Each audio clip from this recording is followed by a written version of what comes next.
Good morning everyone, welcome back to my channel. আশা করি তোমরা সবাই খুব ভালো আছো, আমরাও ভালো আছি। আমি ঝুমা লাইফ ইনসাইড চ্যানেলে তোমাদের সবাইকে ওয়েলকাম। আর আজকে শুভ সোমবার বন্ধুরা, কারণ আজকে শ্রাবণ মাসের প্রথম সোমবার। তার জন্য তোমাদের দাদাভাই দেখো কত ফুল নিয়ে চলে এসেছে। আর সকালটাতে আমার আজকে খুব ব্যস্ত ছিলাম। গতকাল যে কাছাকাছিগুলো করেছিলাম সেগুলো বাইরে শুকায়নি, ওই জন্য এই ডাইনিংয়ের মধ্যে স্ট্যান্ডটা দিয়ে দিয়েছিলাম হাওয়াতে, ফ্যানের হাওয়ার মধ্যে অনেকটা শুকিয়ে গেছে, আর প্রায় শুকিয়ে গেছে। আর আমি না শুকিয়ে গেলে সেগুলো হাতে হাতে ভাঁজ করে নিই, তাছাড়া কাজগুলো ফেলে রাখলে ঘরটা বড় অগোছালো হয়। আর আজকে তাড়া ছিল, কারণ আমরা সব বান্ধবীরা মিলে পুজো দিতে যাব। তো সবার টাইম হয়ে গেছে 10টায়, সব নিজে নিজে যে যার কাজ করে 10টার মধ্যে সবাই একসাথে পুজো দিতে যাব। আমরা আমাদের ফ্ল্যাটের না সবাই একসাথেই পুজো দিতে যাই। আর আমার ফ্ল্যাটের দু সাইডে দুটো মন্দির, একদিকে দুর্গা মন্দির, একদিকে কালী মন্দির, আর কালী মন্দিরেই আছে শিব মন্দির। তো খুব সুবিধা, মানে বাইরে জাস্ট বেরোলেই আমার দুদিকে দুটো মন্দির। তো ওই জন্য আমরা ওই মন্দিরেই শিব মানে মাথায় জল দিই। তো আমরা সবাই মিলে একসাথে যাব বলে খুব তাড়াহুড়ো লেগে গেছে, যে সকাল সকাল যদি কাজগুলো তাড়াতাড়ি সামলে নিতে পারি তাহলে এসে কি রান্নাটা ছটফট করে নেওয়া হবে, অতটা টেনশন থাকবে না। আর কাজ না করে পুজো দিতে যাওয়াও যাবে না, বাড়িরও পুজো আছে। তো বাড়ির পুজোগুলো তোমাদের দাদা ভাই করে দেবে বলেছে, আর আমি ওই বাইরেটা করে দিয়ে আসবো। তার জন্য একটু তাড়াই করছি, বেশ তাড়া লেগে গেছিলো সকাল সকাল। দেখবে আমাদের কোথাও যাওয়ার থাকলে একটু বেশি তাড়া লেগে যায়, কারণ টেনশন থাকে, বাইরে যেতে হবে প্লাস ঘরটা সামলাতে হবে, তাই না? আর এই যে নাইটিটাও যেটা আমি পরে আছি, আমি তো সাধারণত নাইটি পরি না, আমার হাজব্যান্ড বা ছেলে কেউ নাইটিটা খুব একটু পছন্দ করে না, তাও আমি দু একটা যদি স্বাদ করিনি, তার মধ্যে এটাও নিয়েছিলাম, ওই যে কাপ্তান নাইটিগুলো সবাই নিয়েছে দেখে নিয়েছিলাম। কিন্তু একদম আমাকে মানায় না, ওই যে ফকির বাবার আছে না, ঠিক কিছুটা সেই রকম ধরনের লাগে বলে আমি কিন্তু এটা পরি না। তা আজকে দেখলাম তাড়াতাড়ি তো এখনই স্নান করে নেবো, তার জন্য করে জাস্ট কাজগুলো করে নিয়েছি। তো দেখো এই করতে করতে আমার কাজগুলো প্রায় অনেকটাই কমপ্লিট হয়ে গেছে। এবার ঘরটা মুছে নিয়ে স্নানে যাব। স্নানে গেলে কী হবে, এসেই তাহলে এই পুজোর কাজে আবার লেগে গেছি। তো এই সব তোমাদের দাদাভাই আবার এই পুজোর ব্যাপারে ওর খুব মানে ইন্টারেস্ট, খুব মানে আগ্রহী বলতে পারো। পুজোর জিনিস আমাকে কোনো দিন বলতে হয় না কিছু আনতে, ও ঠিক গুছিয়ে যেটা যেটা লাগবে ঠিক গুছিয়ে নিয়ে আসবে, আমি জানি। তাই সকালে সেরকম বলাও হয়নি, আমি ভাবছি তাই, কিন্তু দেখলাম না সবটাই গুছিয়ে নিয়ে এসেছে। আর দেখো কত ফুল নিয়ে এসেছে, প্রায় 2 ঝুড়ি ফুল নিয়ে চলে এসেছে, এই ছোট ঝুড়িগুলোর। তো ও বললো যে না, মন্দিরে নিয়ে যাবে অনেকটা, সবাই নেবে।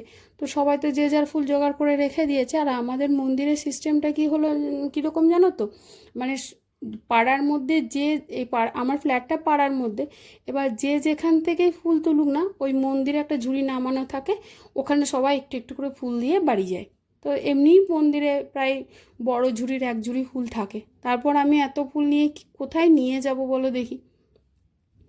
আর এইদিকে মানে কি বলবো, ঘরেও অনেক ফুল দেওয়ার জায়গা নেই, কারণ জায়গাটা ছোট। আর এনেছে যখন আমি নিয়েও গেলাম, ওকে আমি বললাম আমি কত আর নিয়ে যাব, ঠিক আছে যতটা পারছি নিয়ে যাচ্ছি, বাকিটা তুমি কাজে লাগিয়ে দিও। আর আজকে এতটাই মানে ওই আকন্দ মালার ক্রাইসিস চলছিল যে সব দুটো মালা পাইনি। আর বাড়িতে তো দেবে, যেহেতু বাড়িতেও প্রত্যেক সোমবারই মানে শিব ঠাকুরের পুজো করে আর আকন্দের মালা ঠাকুরকে পরায়। তো আজকে আর পাইনি বলে ওই রাধা গোবিন্দের জন্য যে রজনীগন্ধা মালা এনেছিল সেটাই আমার জন্য আবার নিয়ে এসেছিলো। বললো এটাই তুমি আজকে পরাও, আজকে একটু অন্যরকম করুক, সবাই তো পরাবেই আকন্দমালা, তুমি আজকে রজনীগন্ধা দাও। তো কী করবো, ঠাকুরকে বললাম ঠাকুর তুমি এইটাই নিও, পরার তো আমার আর কিছু নেই।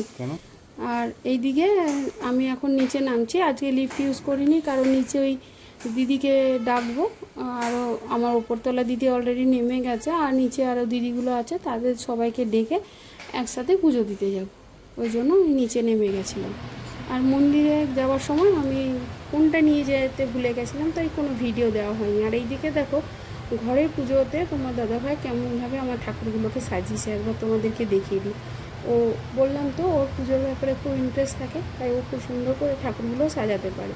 আমি এসে দেখলাম বাহ, খুব সুন্দর করে পুজো দিয়ে ঠাকুরগুলো সাজিয়ে দিয়েছে। আর ওই তো বললাম তোমাদেরকে মন্দিরের ভিডিওটা আমি নেক্সট ব্লগে মানে নেক্সট যেদিন পুজো থাকবে সেদিনকে দেখিয়ে দেবো। আজকে সত্যি আমি মানে খারাপ লাগলো, গিয়ে মনে পড়ছে। আর ওই দিদিরাও হাসছে যে আমরাও ফোনটা নিয়ে এলাম না কেউ, দেখ মনে করে অন্য সময় সবাই নিয়ে যায়, কালকে কি হয়েছে কেউই আর নিয়ে আজকে সত্যি কেউই নিয়ে যেতে পারেনি, ভুলে গেছি। আর এই যে এখন আমি এসে রান্না বান্না চাপিয়ে দিয়েছি। রান্না আমি অন্য বছর কি করি, ওই পরোটা খাই বা ডালিয়া খাই। তো এবছর তো আমার শরীরটা ভালো নেই, তো তোমাদের দাদাভাই বললো না তুমি এসব খেও না, তোমার হজমের সমস্যা হবে, তো তুমি একটু ওই সেদ্ধ ভাতই মানে নিরামিষ ভাত যেটা সেটাই খাও। ঠাকুর শরীরের আগে তো কিছু না, শরীরটা আগে সুস্থ হোক তাহলেই হবে, পরের বছর না হয় আবার খাবে। তো এই জন্য আমি বেগুন ভাজা বসিয়ে দিয়েছি। বেগুন ভাজা কিন্তু আমার খুব প্রিয় একটা খাবার। আর এদিকে তোমাদের দাদাভাই আবার পছন্দ করে না, কারণ বেগুন ভাজা ওর ধারণা যে প্রচুর তেল লেগে যায়, তাই আমি ওটা খাবো না, অত তেল দেওয়া জিনিসটা আমি খাবো না।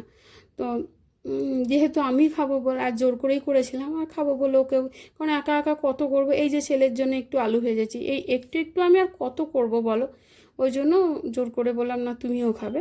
তাই আমার কিন্তু বেগুন ভাজা খেতে বেশ ভালো লাগে, খুব ভালো লাগে। আমি আগে ছোটোবেলায় কোনো আত্মীয় বাড়ি গেলে তারা যদি বেগুন ভাজা না দিত না, কারণ আমার আশা থাকতো তখন আত্মীয় বাড়ি গেলেই না বেগুন ভাজা পোস্তের পড়া চলটা ছিল, তো বেগুন ভাজাটা না দেখলে আমার পুরো মাথা গরম হয়ে যেত, যে এরা বেগুন ভাজা দেয়নি কেন। আর বেগুন ভাজা দিয়ে দিলে আমার কিন্তু খুব খুশি হয়ে যেত। আর এইদিকে আমার রান্না বান্না রেডি, ডাল ভাত, মুগের ডাল করেছিলাম, আর পটলের তরকারি, আর বেগুন ভাজা আলু ভাজা। আর কিছু করিনি কারণ অনেকটা দেরি হয়ে যাচ্ছিলো বলে তাড়াহুড়ো করে এর মধ্যেই করে দিলাম। আর চাটনি বানাবার একটু ইচ্ছা ছিল, আর বানালাম না। আর এই যে তোমাদেরকে দেখাচ্ছি, এই আমাদের রাধা দিদি, আমাদের ফ্ল্যাটের সবাইকে মাছ দিয়ে যায়। আর আমরা ততই রাগাই, মরা মাছগুলোকে এনেও তুমি বলো জ্যান্ত মাছ দিয়ে গেলাম। তো রাধা দিদি বলে না গো সত্যি বলছি গো, তোমাদেরকে জ্যান্ত মাছ দিলাম গো, এরকম বলে যায়। আমাদের খুব ভালো লাগে শুনতে রাধা দিদির কথা। তো তাই রাধা দিদিকে দেখালাম, আমিও মাঝে মধ্যে রাধা দিদির কাছে মাছ নিই। আর রাত্রেবেলা কি করব, আর আজকে তো কিছু খেতেই হবে, রুটি তো খাওয়া যাবে না পোড়া, তাই ইয়েটা করলাম, পরোটা বানিয়েছিলাম। আর ভিডিওটা যদি ভালো লেগে থাকে তো সাবস্ক্রাইব করে দিয়ে যেও, আর যারা করে রেখেছো অলরেডি তাদেরকে অসংখ্য ধন্যবাদ।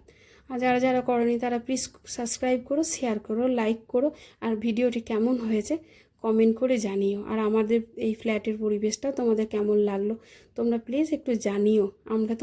আমি তোমাদের নতুন বন্ধু হতে চাই, তাই তোমরাও আমার নতুন বন্ধু হয়ে থাকো। আর যারা যারা আমার বন্ধু হয়ে আছো তাদের সঙ্গে আমার বন্ধুত্ব যেন চিরদিন থাকে, ভগবানের কাছে এই প্রার্থনাই করি। আর এইদিকে ছোলার ডাল বানিয়েছিলাম, ওই একটা পরোটা ছোলার ডাল কোনো মতে খেয়ে শুয়েছিলাম, কারণ বেশি খাইনি, আবার অসুবিধা যদি হয়, আর কিছু তো নেই। আর ডালটা জানো তো আমাদের বাড়িতে না কেউ পছন্দ করে না, কারণ কে জানি, আমিও করি না, ছেলের হাজব্যান্ডও করে না, মানে রুটি দিয়ে খেতে, ভাত দিয়ে আবার আমাদের ডাল চাই, কিন্তু রুটি দিয়ে খেতে আজকে কিছু করার ছিল না বলেই ছোলার ডালটা বানিয়ে নিয়েছিলাম। তো আমার মোটামুটি ডিনার কমপ্লিট, মানে রান্না বান্না যেটা সেটা কমপ্লিট। এই ছোলার ডাল আর পরোটাই বানিয়েছিলাম, একটু মিষ্টি মিষ্টি করে ছোলার ডালটা দিয়েছিলাম, আর পরোটা এর সঙ্গে একটু কাস্তুরি মেথি দিয়েছিলাম, ফ্লেভারটা ভালো হয়েছিল।